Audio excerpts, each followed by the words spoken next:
दोस्तों, best indoor plant में अगर कोई नाम लिया जाए तो वो ज़नाडू है। मैं इसको बेस्ट क्यों कह रहा हूँ? इसको मैं बेस्ट इसलिए कह रहा हूँ क्योंकि ये बहुत लो मेंटेनेंस प्लांट है। तो जनरली क्या होता है कि कुछ प्लांट्स में बहुत ज़्यादा मेंटेनेंस की ज़रूरत होती है, जिसकी वजह से जो बिगिनर्स हैं वो इस काम को नहीं कर पाते हैं। जो एकदम से नई नई गार्डनिंग शुरू कर रहे हैं उनको जो है समस्या आ जाती है।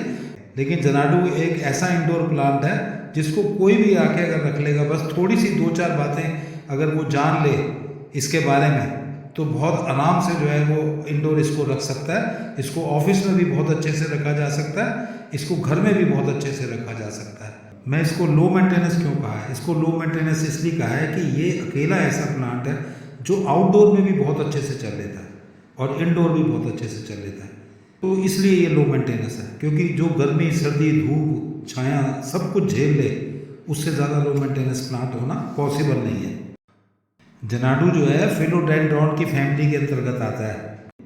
वैसे तो और भी बहुत से ऐसे प्लांट हैं जिनको हम इंडोर रख सकते हैं, मगर इसकी जो सबसे बड़ी जो क्वालिटी है वो ये है, ये एयर को बहुत अच्छे से प्यूरीफाई करता है। मतलब एयर में जितने भी टॉक्सिन्स होते हैं ये जो है उनको अपने अंदर समेट लेता है और आपके घर के अंदर का जो जो वातावरण है उसको बहुत शुद्ध बनाता है।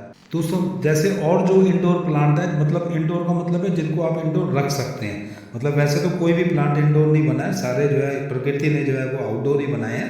लेकिन ये इतना टॉलरेंट प्लांट है कि ये इंडोर में भी बहुत अच्छे से सर्वाइव कर जाता है। तो वैसे तो बहुत सारे ऐसे प्लांट हैं जिसको आप इंडोर रख सकते हैं, मगर इसकी खासियत क्या है कि ये बहुत ईजी टू मेंटेन है।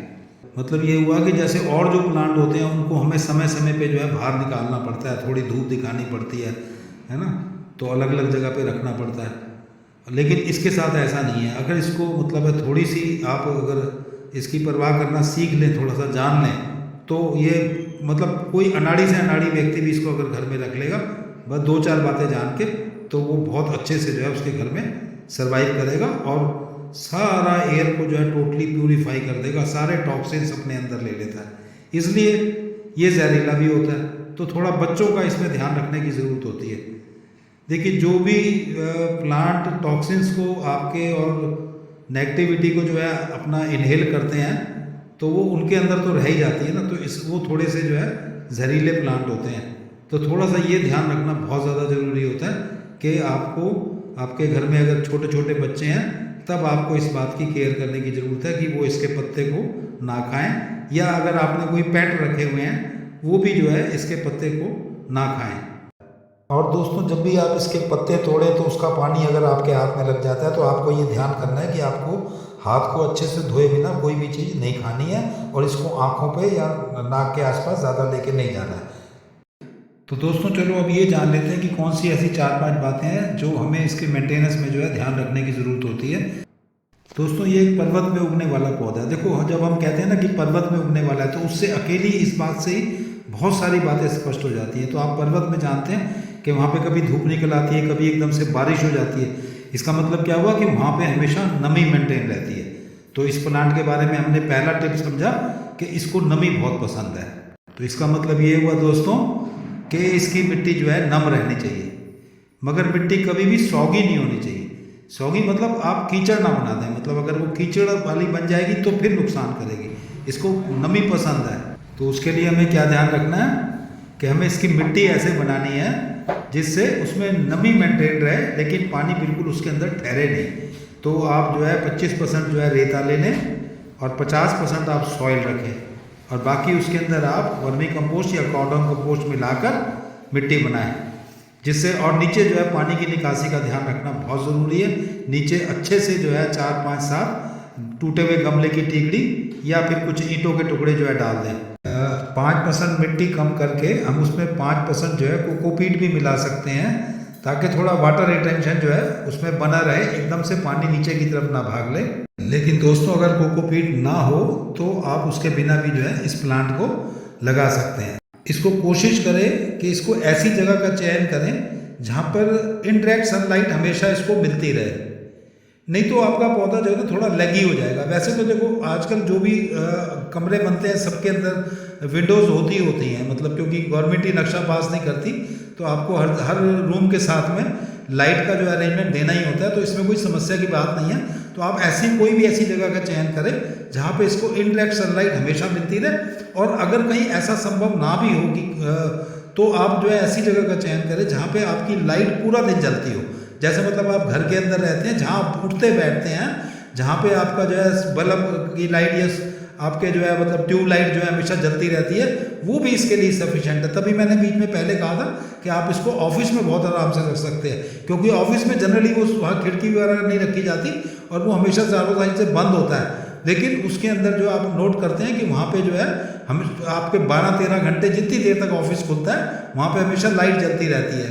तो दोस्तों हमने लाइट की भी बात कर ली, तो अब जो मेन पॉइंट आता है वाटर रिक्वायरमेंट की, कि वाटर हमको इसको कैसे देना है। देखो वैसे तो जब इसकी मिट्टी सूख जाए ऊपर से तो एटलीस्ट 1-1.5 इंच मिट्टी सूख जाए तब आप पानी दें। लेकिन चलो आप अगर ऐसा नहीं भी कर सकते हैं तो आप एक काम करें, 3 दिन में एक बार इसको वाटर दें और कोशिश करें अगर पॉसिबल हो तो आप इसको ऊपर से स्प्रे देते रहें अगर पॉसिबल हो। क्योंकि कई बार ऐसा होता है कि किसी ऐसी दीवार के पास पड़ा होता है कि आप स्प्रे करते हैं तो आपकी दीवार गंदी हो सकती है, लेकिन उसको फिर हटा के थोड़ा आसपास जगह रख के इसको स्प्रे कर दें। तो हफ्ते में एक बार इसको स्प्रे ज़रूर चाहिए, क्योंकि इसके पत्तों को भी जो है नम होना बहुत ज़्यादा ज़रूरी है। और चौथी जो बात बहुत इंपॉर्टेंट है कि आपके घर के दरवाजे या खिड़कियाँ बीच बीच में कभी खुलती हैं ताकि हवा का आवागमन बना रहे। वैसे भी इंसान को रहने के लिए सब चीज़ों की ज़रूरत होती ही है, सबके खुलते ही हैं, लेकिन फिर भी थोड़ा सा आगाह कर रहे हैं कि घर के अंदर जो है मतलब हवा का आवागमन बना रहे, क्योंकि उसकी भी इसको जो है बहुत ज़्यादा ज़रूरत होती है। बस आपने पॉट बना लिया है अच्छे से, जैसे हमने आपको बताया कि इसमें इतनी जो है आपने कॉर्डन कंपोस्ट डालनी है या वर्मी कंपोस्ट डालनी है। इसके बाद में आपको साल तक जो है खाद देने की कोई विशेष आवश्यकता नहीं है। लेकिन अगर आप चाहते हैं कि आपका पौधा बहुत तेज़ी से बढ़े तो फिर आप 6 महीने में एक बार जो है वर्मी कंपोस्ट या कॉर्डन कंपोस्ट दे सकते हैं। दोस्तों अब इसकी थोड़ी सी समस्याओं की बात कर लेते हैं। देखिए दोस्तों कई बार ऐसा होता है कि हम कहीं घूमने चले जाते हैं महीने 2 महीने के लिए, तो ऐसे वक्त में हमें क्या करना है, इसको बाहर निकाल के जाना है, मतलब घर के अंदर नहीं पड़े रहने देना है। तो जब हम बाहर निकाल के जाएंगे तो हो सकता है वो समर का टाइम हो और बहुत ज़्यादा तेज़ धूप हो, तो हो सकता है कि आपके पत्ते जो हैं प्लांट के पत्ते थोड़े पीले पड़ने लगें या उसके कॉर्नर जलने लगे। तो इस ढंग से ये थोड़ी सी समस्याएं कभी कभी देखी जाती हैं।